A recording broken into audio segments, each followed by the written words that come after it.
पूज्य माँ भगवती, पूज्य श्री अरविंद, हमारे वाराणसी केंद्र के सभी श्री अरविंद सोसाइटी के बहन और भाई, आर्य महिला पीजी कॉलेज के प्रबंध तंत्र के सभी हमारे शुभचिंतक, और आज विशेष अभिनंदन है आप सबका, और साथ में हमारी सहपाठी और हिंदुस्तान के बहुत ही महत्वपूर्ण कार्डियोलॉजिस्ट और जीएसबीएम मेडिकल कॉलेज के भूतपूर्व प्राचार्य और एम्स के बोर्ड ऑफ डायरेक्टर्स में एक मेंबर, हमारे बहुत ही, मैं श्रद्धेय नहीं कहूंगा लेकिन बहुत ही आत्मीय डॉक्टर आरती लाल चंदानी है, उनका विशेष अभिनंदन है और आप सबकी तरफ से उनका अभिनंदन है।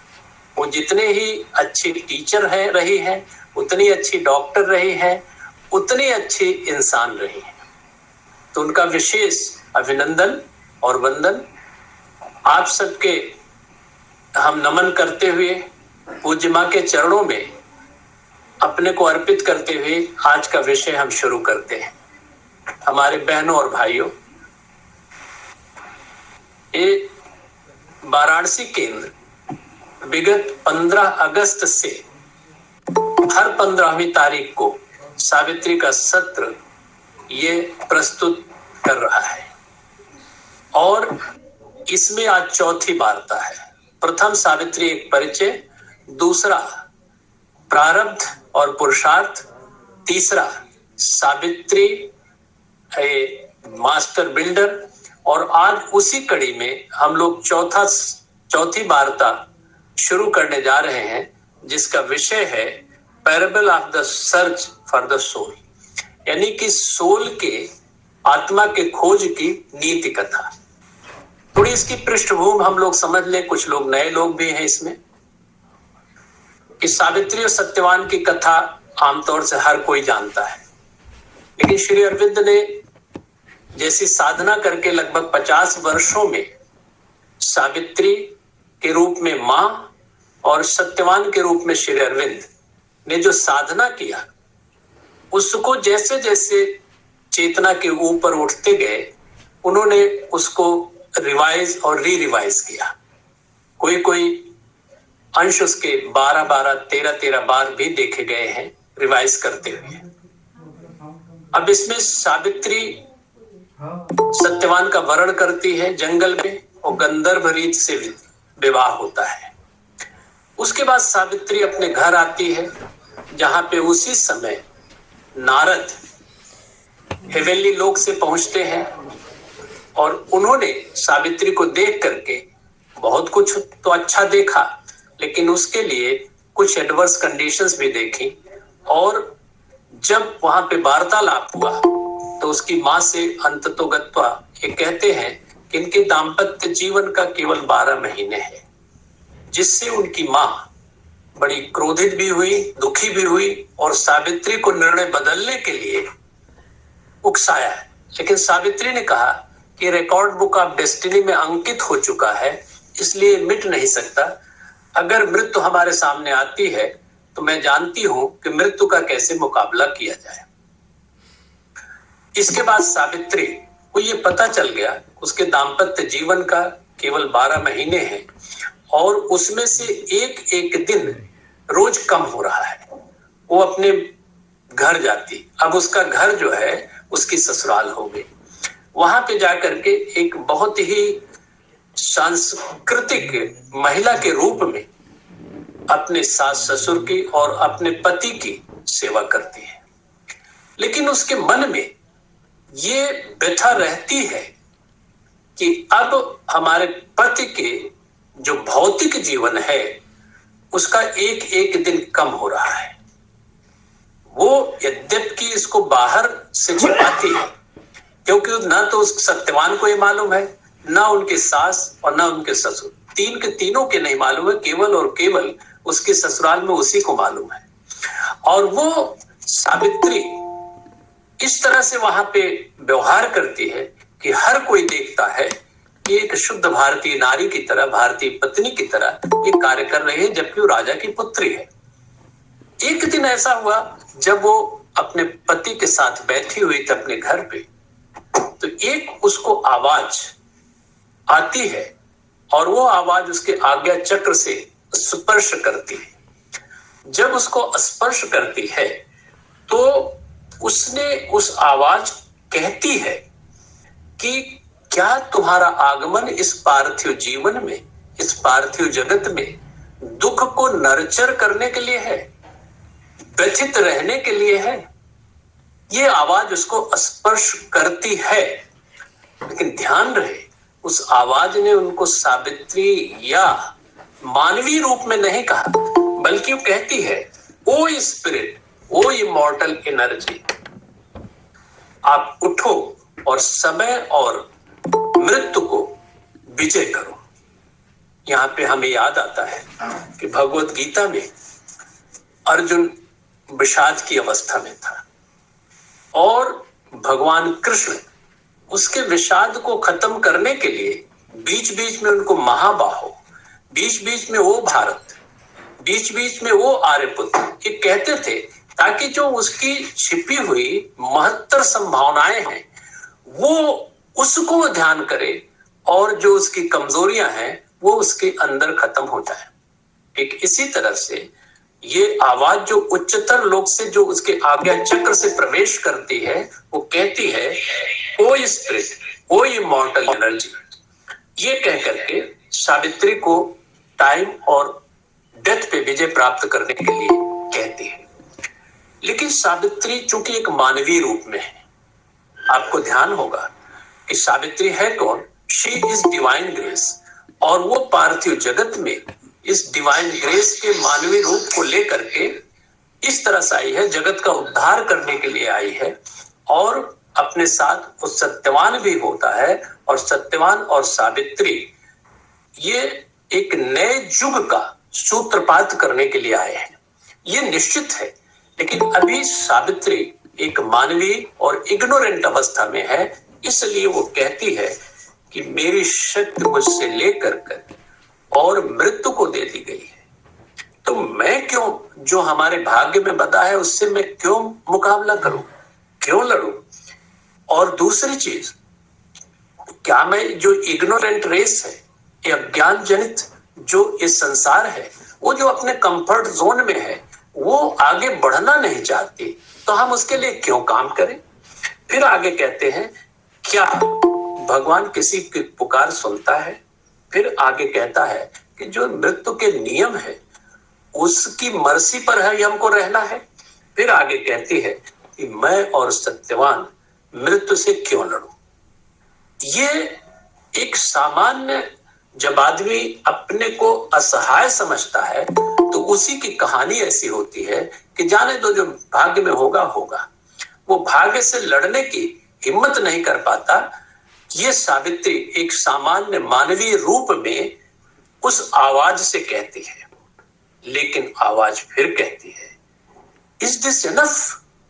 आप में मेजॉरिटी जो टीचर है, जब आप अपने बच्चे को, अपने स्टूडेंट से कोई चीज पूछते हैं, वो बताता नहीं, और आप थोड़ा सा निराशाजनक वातावरण में होते हैं, तो अपने स्टूडेंट से कहते हैं कि बस यही तुमने सीखा?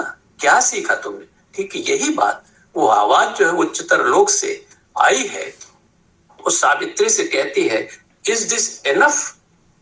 फिर कहती है कि जब तुम अपने दायित्व के प्रति जागृत होगी, तुम कैसा सोचोगी? फिर आगे कहती है वो आवाज, क्या जिस कार्य के लिए आप आई है वो अगर पूरा नहीं होगा तो कैसा रहेगा? और फिर तुमने इटर्नल से, शाश्वत से, क्या यही मैंडेट लेकर के यहां पे आई हो इस जगत में? शी टुक हर मॉर्टल बर्थ, वो इमॉर्टल लोक से आई है, मॉर्टल लोक में एक विशेष उद्देश्य के लिए आई है। इसको वो आवाज उनको याद दिलाती है, और वो कहती है कि क्या ये वर्ल्ड ऐसे ही रहेगा, ये जगत ऐसे रहेगा? जगत ही आगे परिवर्तित नहीं होगा, जगत का रूपांतरण नहीं होगा, लाइफ डिवाइन नहीं होगी? ये वो आवाज कहती है, और कहती है कि अगर तुम ऐसे कैसे रही तो मैं आगे जाकर के क्या जवाब दूंगी? फिर हमें वो टीचर और स्टूडेंट की बात आती है कि जो एक बड़ा ही संवेदनशील टीचर होता है, अपने बच्चों की व्यथा को देख करके वो कहता है कि लगता है कि मेरे पढ़ाने में, मेरे समझाने में कुछ कमी आ गई। तो वो स्थिति यहाँ पे है कि मैं क्या कहूंगा, मैं इटर्नल को क्या जवाब दूंगी, वो आवाज कहती है। जब ऐसा हुआ तो उस आवाज के प्रभाव से सावित्री बिल्कुल स्टिफ हो जाती है और उसके चारों तरफ का वातावरण बड़ा शांत हो जाता है। जब ऐसा वातावरण हो जाता है, सावित्री में एक बड़ा परिवर्तन आता है। आफ्टर ऑल वो डिवाइन ग्रेस है, वो सूर्य पुत्री है, उसके अंदर एक बहुत ही चमक आती है, बहुत परिवर्तन आता है। और ऐसा जब उसके अंदर परिवर्तन आता है तो वो शांत तो हो गई, लेकिन उसके अंदर की आवाज जो है, जो उच्चतर लोक से आवाज आई थी, उसको जवाब देती है। वो एक संवाद के रूप में होता है। ये संवाद ऐसा नहीं होता जैसे हम आप कर रहे हैं, बल्कि वो एक आंतरिक जगत का, अंतरात्मकता का एक संवाद है, जिसको सामान्य जो फिजिकल ईयर्स या फिजिकल वाणी के द्वारा नहीं हो पाता। तो कहती है कि सावित्री कहती है कि आई ताई पोर्शन हियर ऑन अर्थ, मैं आपका एक अंश हूं। सही बात है, डिवाइन ग्रेस तो डिवाइन ग्रेस है, डिवाइन है वो। उसकी उस आवाज जो डिवाइनिटी की आवाज थी, उसका ही तो मैं अंश हूं। अब कहती है आप ऑर्डर करिए, आप हमको निर्देश दीजिए, हमें कमांड करिए, जैसा आप कहोगी वैसा मैं पालन करूंगी। जब ये चीज सावित्री अपने अंतर से आवाज के रूप में उत्तर देती है, तब उस आवाज ने कहा जो उसको निर्देश देती है। पहला, आपके पृथ्वी का आने का उद्देश्य क्या है, इसको आप ध्यान करो, इसको स्मरण करो। क्या पार्थिव जगत में आदमी केवल खाने पीने भौतिक सुख सुविधा के लिए आता है?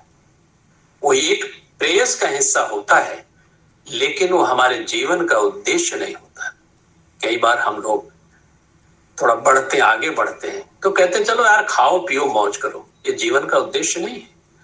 ये खाना पीना चाहिए, लेकिन इसको हम प्रेयस कहते हैं, और प्रेयस को आगे बढ़ करके श्रेयस की तरफ ध्यान रखना चाहिए कि हमारे जीवन का उद्देश्य कुछ दूसरा है। हमारे जीवन का उद्देश्य डिवाइनिटी को अभिव्यक्त करना है।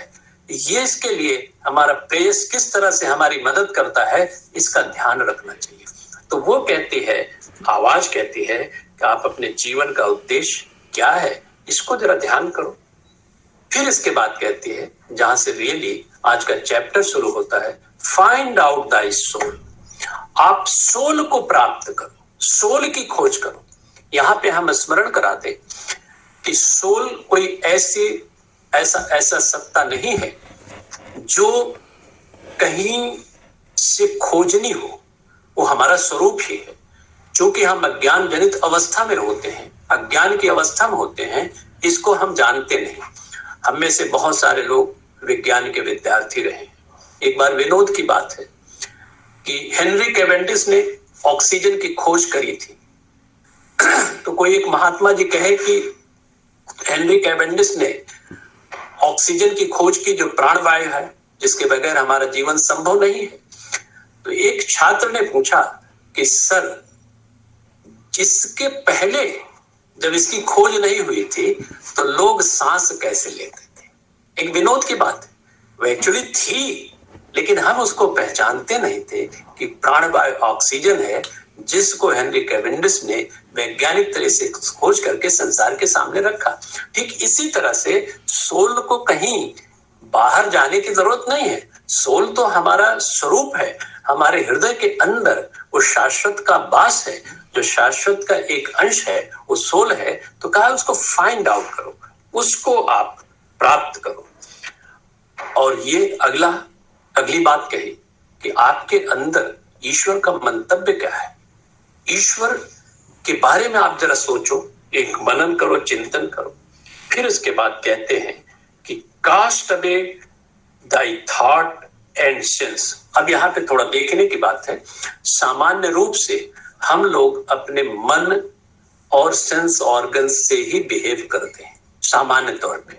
थॉट का मतलब हुआ ये मन से आता है, विचार मन से आता है, वृत्तियों का प्रवाह ही मन होता है, ये हमारे शास्त्र कहते हैं। और दूसरा सेंस ऑर्गन से हम परसीव करते हैं और सेंस ऑर्गन से हम एक्ट करते हैं। 5 सेंस ऑर्गन्स, 5 जो है कर्मेंद्रिया, 5 ज्ञानेंद्रिया, 5 कर्मेंद्रिया, इसी से हमारा व्यवहार होता है और मन से हमारा व्यवहार होता है। तो यहाँ पे वो आवाज कहती है सावित्री से कि आप केवल और केवल अपने मन और अपने ये सेंस ऑर्गन्स पे डिपेंड न करें, आपको इनसे ऊपर उठना है। हम लोग जानते हैं कि मन जो है ये चीजों को खंड खंड में देखता है, मन जो टोटलिटी में नहीं देखता। और मन अगर ये हम सोचें कि मन से हम भगवान को प्राप्त कर लेंगे तो ये असंभव है। मन को काफी शुद्ध करने की जरूरत होती है, तब हम उसकी तरफ बढ़ते हैं। फिर आगे कहते हैं कि जगत को भगवान का शरीर के रूप में परसीव करो। 2 शब्द आते हैं हमारे शास्त्रों में, एक हिरण्यगर्भ आता है और एक विराट आता है। हिरण्यगर्भ मीन्स कॉस्मिक इंटेलिजेंस और विराट मीन्स कॉस्मिक बॉडी। तो ये जगत जो है उसी की अभिव्यक्ति है।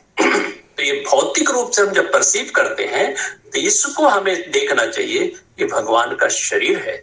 इस पे आपको मनन चिंतन करने की आवश्यकता है और कण कण में भगवान को देखिए। ये सावित्री से उन्होंने कहा। और जब ये अवस्था आपकी प्राप्त हो जाएगी तो मेरी फोर्स, वो डिवाइन फोर्स आपके अंदर अभिव्यक्त होगी और वो डिवाइन फोर्स ही ऐसी होगी जिससे आप मृत्यु पर विजय प्राप्त कर सकते हैं। सावित्री को जब हमने देखा, सावित्री जब हम पढ़ते हैं तो अल्टीमेटली क्या है, सावित्री की मृत्यु पर विजय है। सावित्री बहुत कम बोलती है, केवल 3-4 स्थलों पर उसने काफी डिटेल बात किया है। जब मृत्यु पर विजय प्राप्त करनी है तो वहां पे बहुत बड़ा संवाद होता है। थोड़ा बहुत संवाद जो होता है वो अपनी मां से करती है और इसके अलावा थोड़ा बहुत संवाद जो है ये सत्यवान और सावित्री में होती है। उसमें भी सावित्री सत्यवान के तुलना में बहुत कम बोलती है। तो यहाँ पे सावित्री बिल्कुल शांत हो गई, बिल्कुल शांत हो गई। और शांत होने पे अब जो है अपने सोल की तरफ, सोल की बाट जोहने लगी। जब ऐसी स्थिति उसकी आती है तो सावित्री को एक ड्रीम की तरह वो पूरे कॉस्मिक विजन आते हैं।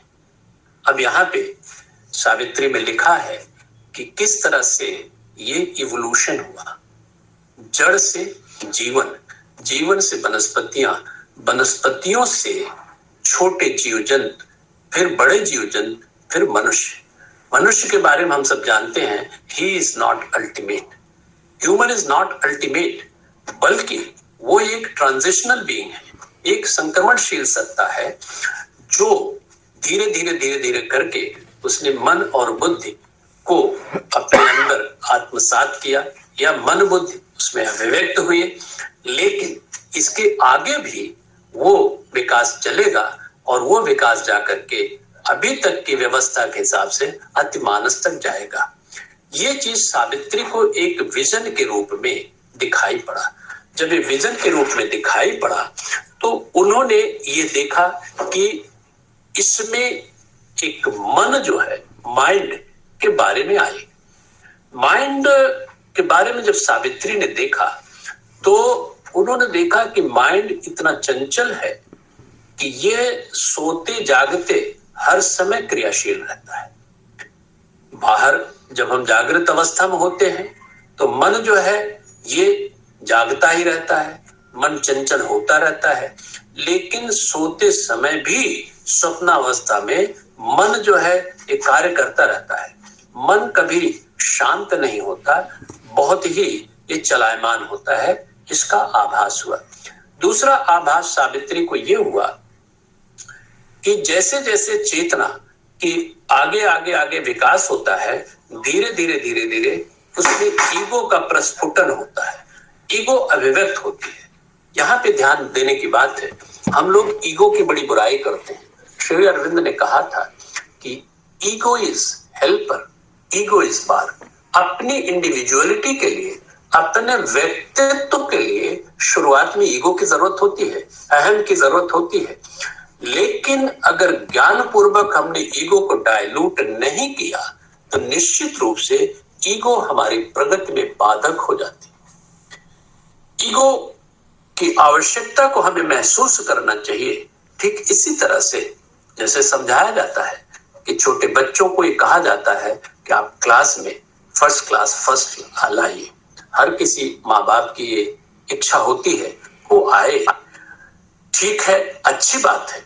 लेकिन ऐसी भी स्थिति आती है कि उसका मन जो होता है कि मैं फर्स्ट क्लास फर्स्ट ही आऊं, और उसके लिए वो गलत सही तरीके सारे अख्तियार करना शुरू करता है, और वो अख्तियार करने में उसका जो है अवनयन होता है, वो दिक्कत में आता है, परेशानी में आता है। इसलिए शुरुआती में दौर में ईगो की आवश्यकता है, लेकिन बाद में ईगो जो हमारे लिए एक बार हो जाता है, ईगो हमारे लिए एक दिक्कत वाला होता है। अब इसके बाद वो कहते हैं कि इन सब के पीछे, जो पर्दे के पीछे हमारा सोल होता है, हमारा, देखिए सावित्री में साइकिक बीइंग का जिक्र नहीं है, सावित्री में सोल का जिक्र है। वो सोल का मतलब कई स्थलों पे साइकिक बीइंग होता है। आमतौर से हम लोग इस साइकिक बीइंग को पहचानते नहीं, लेकिन श्री मां और श्री अरविंद के हम अनुयायी होने के नाते साइकिक बीइंग के बारे में हमें थोड़ा सा जागरूक होना चाहिए। साइकिक बीइंग हृत पुरुष या चैत्य पुरुष हम लोग प्राय कहते हैं, लूजली बहुत सोल भी कहते हैं, अंतरात्मा हिंदी में कह देते हैं। तो ये जो है एक, ये भी ये सेल्फ की एक तरह से इवॉल्विंग अवस्था है जिसको हम साइकिक बीइंग कहते हैं। और साइकिक बीइंग ही हम लोगों के जीवन में एक जन्म से दूसरे जन्म तक जाती रहती है। ये हर जन्म में एक अनुभव करती है, इस साइकिक बीइंग करती है।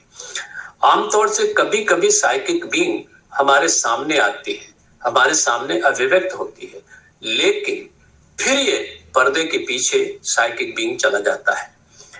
लेकिन अगर हमें 4 क्वालिटीज अगर कंसिस्टेंटली अभिव्यक्त होती रहे तो इसका मतलब कि हम साइकिक बीइंग के शासन में आ जाते। वो कौन सी है? Love, purity, delight, devotion. 4 चीज, प्रेम, शुचिता, शुद्धता, डिलाइट, आनंद, और समर्पण। ये 4 चीजें अगर हमारे में बराबर आती हैं और इसका सतत अभ्यास भी करते रहना चाहिए। आज ये जो सोल की खोज की बात हो रही है, तो इसके लिए हमें साइकिक बीइंग को पकड़ने की आवश्यकता है। और ये चीज जितना ही ज्यादा हमारे अंदर अभिव्यक्त होती है, ये एक पैरामीटर है कि साइकिक बीइंग के शासन में हम आ रहे हैं। आमतौर से हमारे प्राण, मन और शरीर ये लड़ते हुए बच्चों की तरह होते हैं। ये लड़ते हुए बच्चे, माता पिता अगर विवेकी हैं तो उनके कंट्रोल में अगर आ जाते हैं तो जो वो कहते हैं मान जाते हैं, और एक संस्कारित बच्चों की तरह फिर आप काम करते हैं। ठीक इसी तरह से अगर हमारा मन, प्राण, शरीर इस साइकिक बीइंग के अंडर में, शासन में आ जाता है, तो निश्चित रूप से ये हमें एक बहुत बड़ी उपलब्धि है। तो यहाँ पे सावित्री में कहा जा रहा है कि find out your soul, find out your psychic being. लेकिन साइकिक बीइंग को कैसे प्राप्त किया जाए? हम अपने पर्सनैलिटी को अगर एक तरह से एनालाइज करें तो हमारी पर्सनैलिटी के अंदर डिवाइन और डेविलिश दोनों जो है प्रॉपर्टीज होती है, दोनों ही गुण होते हैं। और जिसमें जितने ही ज्यादा डिफिकल्टीज वाली गुण होंगे, उसको उतने ही ज्यादा ऊंचे उठने की संभावना होती है। सावित्री के सामने भी प्रॉब्लम है, वो सोल की खोज करने में जुटी हुई है, लेकिन नेगेटिविटीज उसके जीवन में बहुत है, पाश्विकता बहुत जीवन में है। अगर हृदय के अंदर हमारी डिवाइन क्वालिटीज होती हैं तो हमारे अवचेतन मन और निश्चेतन मन के अंदर डेविलिश प्रॉपर्टीज या क्वालिटीज बहुत ज्यादा होती है, और ये मोस्ट ऑफ द टाइम्स जो हमारे अंदर का हाउस है, घर है, उसको ये रिप्लेस कर देती है। ये रिप्लेस करने के बाद ये जैसी परिस्थितियां आती हैं और वो परिस्थितियों में ये डेविलिश जो आसुरी प्रवृत्तियां होती हैं ये सामने आती हैं, ये हमको परेशान करती हैं, क्योंकि ये परिस्थितियों से बहुत ज्यादा प्रभावित होती है। उस समय तक हमारे मन स्थिति इतनी स्ट्रांग नहीं बनी रहती कि हम इन परिस्थितियों से प्रभावित होना बंद कर दें। तो ये जब धीरे धीरे बढ़ती है, और ये बढ़ना भी आवश्यक है। श्री अरविंद के योग में आमतौर से जैसे हम बहुत सारे लोग तमाम कैंप अटेंड करते हैं, उसमें मेडिटेशन करा के मन को शांत करते हैं, एक अच्छी बात है। लेकिन श्री अरविंद के योग में मन को शांत करना ही पर्याप्त नहीं है, बल्कि जो हमारे अचेतन मन में ये एडवर्सरीज छिपी हुई है, इनकॉन्शियंट मन में जो ये परेशानियां, तकलीफें छिपी हुई हैं, ये तकलीफें जब तक नहीं दूर होती तब तक रियल में हम योग ठीक से नहीं कर पाते। इसके लिए आवश्यक है कि ये परिस्थितियां आए, और आती हैं। जब हम योग करते हैं तो ये आना आवश्यक है।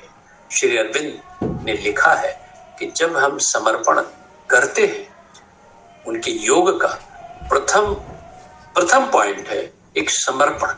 समर्पण बहुत बड़ा उनके वो आवश्यकता है। लेकिन जब हम समर्पण करते हैं, कहने में समर्पण आसान है, लेकिन समर्पण जब करते हैं तो ये एडवर्स कंडीशंस वो आती हैं, वो बाहर आती हैं, वो हमको परेशान करती हैं। उस समय उन्होंने कहा है कि कोई अधिकारी व्यक्ति हो तो उससे उसकी मदद लेनी चाहिए या शास्त्रों का अध्ययन करना चाहिए, जिससे ये कठिनाइयां धीरे धीरे दूर होती हैं। ये कठिनाइयां आती हैं। आप देखें, थोड़ा रामचरितमानस का ध्यान करें। भगवान राम के लिए हनुमान जी कार्य कर रहे थे। हनुमान जी में कितनी रिद्धियां सिद्धियां हैं आप लोग जानते हैं। आज सटल फिजिकल वर्ल्ड में कहा जाता है कि हनुमान जी हैं जिसमें श्री मां और श्री अरविंद दो के दोनों हैं। तो जब सीता की खोज की बात हुई थी तो उस समय किसको उसका दायित्व दिया जाए, तो हनुमान जी के अंदर बहुत सारी पोटेंशियलिटी तो थी ही, लेकिन उसको पहचानने वाला कौन था? वहां पे जामवंत जी थे, जो वरिष्ठ थे, मार्गदर्शक मंडल में थे। वो उन्होंने कहा कि आप उठो और आप अपनी शक्ति को पहचानो। यहाँ पे भी ध्यान दें, जो उच्चतर चेतना से आवाज आई थी सावित्री को, उन्होंने कहा था कि ओ इमॉर्टल एनर्जी, रिकग्नाइज योरसेल्फ। तो वहां पे भी वो कहते हैं, वो तैयार भी होते हैं। तैयार होने के बाद आगे जब भगवान के कार्य के लिए जाते हैं तो उनके रास्ते में कितनी डिफिकल्टीज आती हैं। हम लोग पढ़े हैं, बस हम स्पर्श कर देते हैं। सुरसा के सामने हनुमान जी पहुंचते हैं। सुरसा अपना मुंह बढ़ाती है, हनुमान जी बढ़ाते हैं, वो बढ़ाती, ये बढ़ाती, एक चढ़ा ऊपरी, ये चल रही दोनों में। लेकिन श्री हनुमान जी का कार्य क्या है? भगवान का कार्य है, वहां लड़ना नहीं है। और वो फिर विवेक पूर्वक छोटे होकर के वहां से निकल आते हैं। हमारे आपके जीवन की गति यही होती है कि हम अपने हम लक्ष्य निष्ठ न होकर के रास्ते में ही भटक जाते हैं।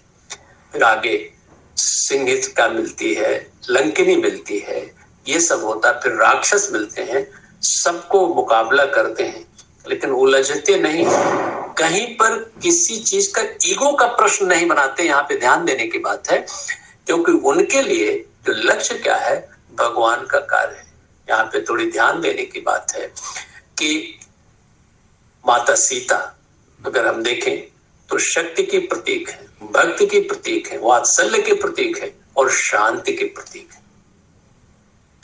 सावित्री में लिखा है साइलेंस इज प्रीरिक्विजिट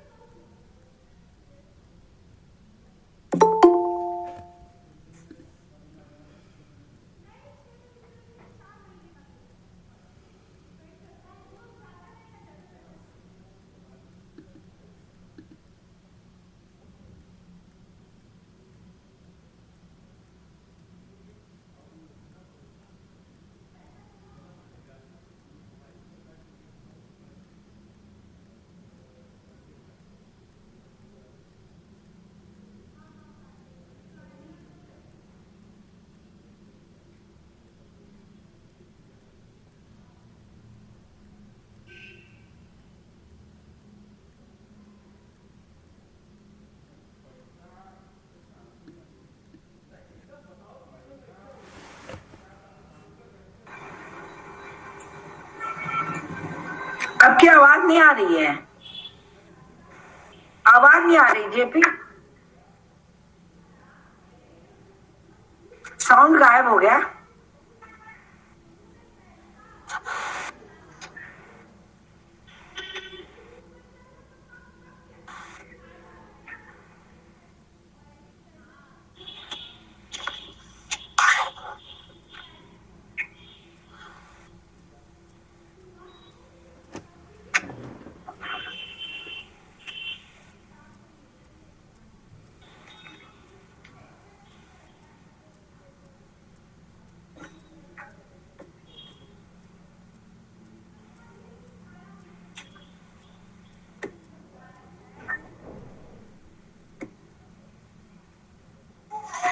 डॉक्टर साहब अनम्यूट करिए। हेलो हेलो,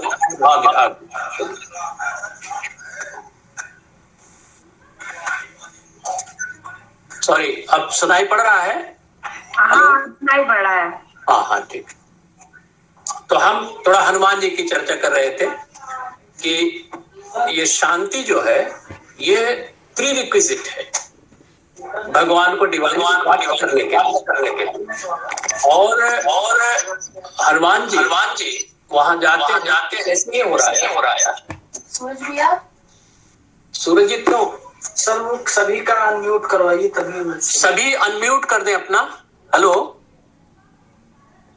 हेलो हाँ, हेलो अनम्यूट हो गया है। सभी म्यूट कर दे। हाँ सभी म्यूट। हेलो हेलो, अब सुनाई पड़ रहा है? जी सर सुनाई दे रहा है। जी जी। तो हम यहाँ कह रहे थे कि हमारे जीवन में डिफिकल्टीज आती हैं।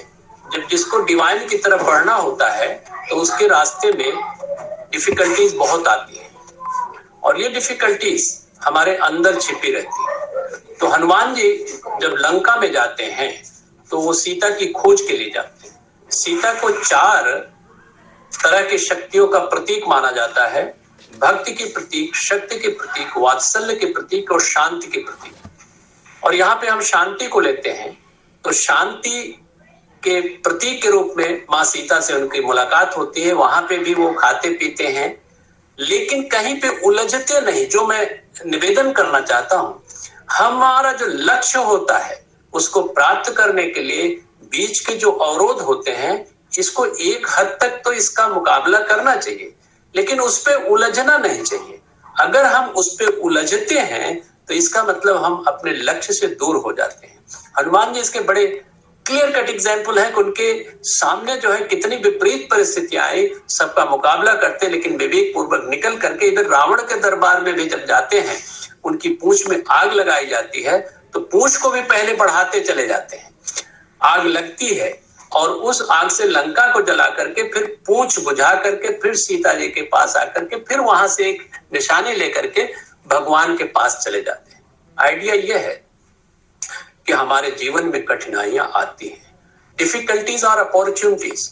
अभी हमारी डॉक्टर आरती बैठी हुई है, इन्होंने बहुत ही अच्छा कार्य कोरोना के दौरान, उस समय प्रिंसिपल थी, ये पूरे देश में इनका नाम हुआ, बहुत ही मेहनत से काम किया लेकिन कभी भी ये परेशान नहीं हुई, कभी व्यथित नहीं हुई। हमारे जीवन में इसका ध्यान रखना चाहिए कि जो डिफिकल्टीज आती हैं वो हमको आगे बढ़ाने के लिए आती हैं। अगर एक चीज हम ये समझ लें तो कभी डिफिकल्टीज से हमें व्यथित नहीं होना चाहिए। वो चीजें सावित्री के साथ है। सावित्री इसको देख रही है, एक विटनेस के रूप में देख रही है कि उसके सामने कितनी डिफिकल्टीज है, कितनी प्रॉब्लम्स हैं। और वो सावित्री में लिखा है कि ऐसी भी स्थितियां आती है जो डिवाइनिटी के फॉल्सहुड के रूप में दिखाई पड़ते हैं और फॉल्सहुड जो है डिवाइनिटी के रूप में दिखाई पड़ती है। दो की दोनों चीजें दिखाई पड़ती हैं, ये सावित्री को एहसास होता है। सावित्री ने जब देखते देखते देखते देखते सारे अनुभव करते हुए तो फिर वो एक म्यूज हो गई, एक ध्यान में मग्न हुई और ध्यान में मग्न होकर के वो जो है इस पे मनन करने लगी। ये कैसे हमारी साधना होती है। हमारे शास्त्रों में कहा गया है कि पहली चीज जब शास्त्र का वर्णन होता है, कोई अधिकारी व्यक्ति होता है या हम पढ़ते हैं तो पहला होता है श्रवण, जिसको हम लिसनिंग कहते हैं। We don't say hearing, listening mean careful, सुनना। दूसरा होता है मनन, रिफ्लेक्शन। रिफ्लेक्शन का मतलब क्या हुआ कि जो हमने सुना है उसके प्रति हमारे मन में कोई न कोई अवधारणा रही होगी, क्या यह अवधारणा उससे मेल खाती है कि नहीं, उसको हम धीरे धीरे एनालाइज करके जो सही है उस पे आ जाए। और तीसरी चीज कंटेम्पलेशन, निधिध्यासन। फिर जो सही है, जो हमारा लक्ष्य है, उस पे हम बार बार मनन करें, चिंतन करें, ताकि हम वही हो जाए। कहते हैं कि भगवान को प्राप्त करने का मतलब ही है भगवान हो जाना, क्योंकि तत्वतः हम आत्मा ही है, हम परमात्मा ही है, लेकिन हम अज्ञान की स्थिति में रहते हैं, जिससे हम अपने को मन कहते हैं, कभी शरीर कहते हैं, कभी प्राण कहते हैं, कभी कुछ और कहते हैं, कभी डॉक्टर कहते हैं, कभी इंजीनियर कहते हैं। व्यवहार काल के लिए इनकी आवश्यकता है, लेकिन अध्यात्म में इनकी आवश्यकता नहीं है, क्योंकि एक तरह से कवरिंग है, जो उपाधियां हैं, उपाधियों से आगे हट करके हमें निरुपाधिक होने की आवश्यकता है। तो ये चीज सावित्री वो समझ रही है, लेकिन इसके बाद फिर लास्ट में थोड़ा सा समय का ध्यान भी हमें रखना है। हम लास्ट में कुछ लाइनें सावित्री से पढ़ते हैं, और वो है 487 पेज के आखिरी पेज है ये, जिसको हम थोड़ा पढ़ते हैं। उसके पहले की लाइन है, earth must transform herself and equal heaven. ये 486 पेज की आखिरी लाइनें हैं। और heaven descend into earth's mortal state, but for such vast spiritual change to be out of the mystic cavern in man's heart, the heavenly psyche must put off her veil and step into common nature's crowded rooms and stand uncovered in that nature's front and rule its thoughts and fill the body and life. अब इसमें यही देखिए कह रहे हैं कि हमें अर्थ के रूपांतरण के लिए, दिव्य जीवन के लिए, या तो हेवन हमारे पास आए या अर्थ जो है हेवन के पास जाए। लेकिन इसके लिए प्रीरिक्विजिट क्या है? हमें अपने साइकिक को, जिसको हमने साइकिक बीइंग कहा, अंतरात्मा कहा, जिसको चैत्य पुरुष कहा, जिसको हृदय पुरुष कहा है, उसको रियलाइज करना होगा। और उसको रियलाइज करने के लिए मैं रिमाइंड कराऊं कि 4 चीजों की आवश्यकता होती है, जो हमारे मेडिकल साइंस में साइन कहे जाते हैं। जैसे मेडिकल में 2 चीजें होती, पेशेंट कुछ कहता है तो उसको लक्षण कहते हैं, सिम्टम कहते हैं, और जो डॉक्टर एलिसिट करता है उसको साइन कहते हैं। अगर हमारे अंदर प्रेम, हमारे अंदर शुचिता, शुद्धता, हमारे अंदर डिवोशन, समर्पण, और हमारे अंदर आनंद, ये 4 की अनुभूति अगर हो रही, कंसिस्टेंटली हो रही है, इसका मतलब कि हम साइकिक की तरफ बढ़ रहे हैं, या साइकिक को अनुभव में ला रहे हैं, या साइकिक को परसीव कर रहे हैं। ये सावित्री के जीवन में है, लेकिन ये अल्टीमेट नहीं है, क्योंकि अभी भी हमारे अंदर बहुत सारी नेगेटिविटीज भरी है। हम लोग कहते हैं कि हमें नैतिक होना चाहिए, हमें एथिकल होना चाहिए, इसकी बात कहते हैं, लेकिन व्हाई एथिक्स इज नीडेड? आमतौर से कहते हैं एथिक्स नीडेड धर्म के लिए करना। नहीं, ऐसा नहीं है, ये बड़ी साइंटिफिक चीज है। मदर कहती थी ethics is needed to humanize man from animalhood. हमारे अंदर जन्म जन्मांतर से पाशविकता भरी हुई है। पाशविकता के दूर करने के लिए एक विशेष अनुशासन की जरूरत होती है, जिसको हम एथिक्स कहते हैं। एथिक्स की आवश्यकता इसलिए होती है कि इवन हम साइकिक की तरफ भी बढ़ रहे हैं, तो भी हमें अभी नेगेटिविटी बहुत ज्यादा है, क्योंकि जो हमारी पॉजिटिविटी है, सकारात्मकता है, उसके ऊपर जो रियल ओनर होना चाहिए हमारे घर का, वो ऑक्युपाइड है इन नेगेटिविटी से। इसलिए जब घर में आप किराए पे देते हैं तो किराएदार को निकालना कितना मुश्किल होता है। घर तो आपका है, लेकिन किराएदार उसको अपना समझने लगता है। ठीक इसी तरह से नेगेटिविटीज हमारे अंदर छाई रहती हैं, और उन नेगेटिविटीज को धीरे धीरे दूर करते हैं, तो हमारा जो रियल घर है, जो शाश्वत का वास है, वो अभिव्यक्त होने लगता है। ये श्री अरविंद ने इसीलिए कहा कि सबकॉन्शियस और इनकॉन्शियंट को भी दूर करना पड़ेगा, तब जो हम रियल योग की तरफ बढ़ते हैं। फिर लास्ट में ये कहते हैं, सावित्री के लिए कहते हैं, obedient to a high command she said. वो जो आवाज उसके आज्ञा चक्र से प्रवेश किया था, उसके लिए वो ओबीडिएंट हुई और वो बैठ गई। Time, life and death were passing incidents. अगर हम अपने जीवन को देखें, व्हाट इज लाइफ? जीवन है क्या? जीवन अनुभवों की एक श्रृंखला है। जीवन का मतलब जब से हम पैदा हुए, जब से हमारे शरीर छूटता, इसके अंतराल को जीवन नहीं कहते। ये तो जन्म और मृत्यु एक दो स्टेशन होते हैं। इसके पहले भी जीवन था, इसके बाद भी जीवन था, जीवन रहेगा।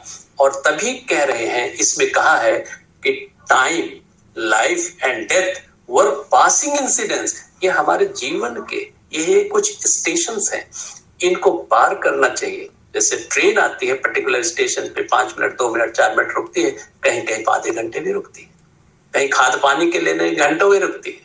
ठीक इसी तरह से, लेकिन उसकी जर्नी जो है आगे चलती रहती है। फिर आगे कहते हैं, obstructing with their transient view her sight that must break through and liberate the God imprisoned in the visionless mortal man। जब ऐसी स्थिति आती, जब हम इसको समझते हैं, इस पे मनन करते हैं, इस पे योगा करते हैं, तो ये चीजें हमारे लिए एक पासिंग इंसिडेंट्स की तरह लगती हैं और हम वो रियल गॉड को रियलाइज करते हैं, जो रियली हमारा स्वरूप है। फिर आगे कहते हैं, imprisoned in the visionless mortal man, the inferior nature born into ignorance still took too large a place. It veiled herself and must be pushed aside to find her soul।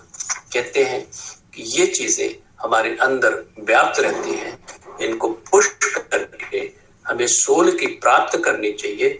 ये आभास, ये परसेप्शन सावित्री को होता है। लेकिन फिर आगे जब बढ़ती है, तो यहाँ पे मैं कंक्लूड करके कि एंट्री इनटू इनर कंट्रीज, अगला चैप्टर आएगा, फिर हम उसको बाद में लेंगे। लेकिन ये देख करके हमको एक अभ्यास करने की आवश्यकता है कि नेगेटिविटीज हमारे जीवन में कितनी आवश्यक है, कितना हमको मजबूत बनाती हैं। और नेगेटिविटीज आप देखिए राम के जीवन में, भगवान कृष्ण के जीवन में, इवन जीसस क्राइस्ट के जीवन में कितनी आई। रामचंद्र जी के जीवन में इतनी नेगेटिविटीज नहीं आई होती तो उनके पराक्रम का प्रस्फुटन ही नहीं होता। वो तो भगवान थे, चुटकी बजाते सब कुछ कर देते थे, लेकिन उन्होंने ऐसा नहीं किया, क्योंकि उस पराक्रम के जरिए कितने लोगों को शिक्षा दी, कितनी एडवर्सरीज को उन्होंने दूर किया। इसी तरह से भगवान कृष्ण ने, वो चाहते तो पांडव के बड़े हितैषी थे। पांडव को 1 वर्ष 12 वर्ष से ज्यादा का वनवास हुआ, वो चाहते तो उसको दूर कर सकते थे, लेकिन उनको एक बहुत बड़ा काम लेना था। वो काम क्या था? अगर वो कर देते तो शायद अधर्म बना ही रहता, कौरव बने ही रहते, लेकिन उन्हें अधर्म के विरुद्ध लड़ना था। इसलिए इन एडवर्स कंडीशंस में ले जाकर के उनको एक तकलीफें दिया, ताकि वो तकलीफें ऐसी हो कि उनको मजबूत बनाए। कहते हैं, आर्मी में एक सेंटेंस कहा जाता है, if we not sweat during rest we will bleed during war. अगर हम सामान्य दशा में हमारा पसीना नहीं बहेगा तो वार के समय हमारा खून तो बहेगा ही। ये चीज होती है, difficulties should be taken as opportunities. तो आज इसमें हम यहीं पे, मेरे ख्याल से 7 बजने वाला है, 40-45 मिनट का समय हमने लिया। आप सब लोग आए, विशेषकर डॉक्टर आरती दवे का आज दर्शन हुआ, और आप सभी लोग बनारस का डॉक्टर चरण सिंह केदारखंडी, जो मास्टर आदमी है सावित्री के, उनका दर्शन हुआ। बनारस वालों का दर्शन तो रोज ही होता है। आप सबको धन्यवाद देते हुए, माँ की ग्रेस सबके ऊपर बनी रहे, इन्हीं शब्दों के साथ बहुत बहुत धन्यवाद। जय श्री माँ।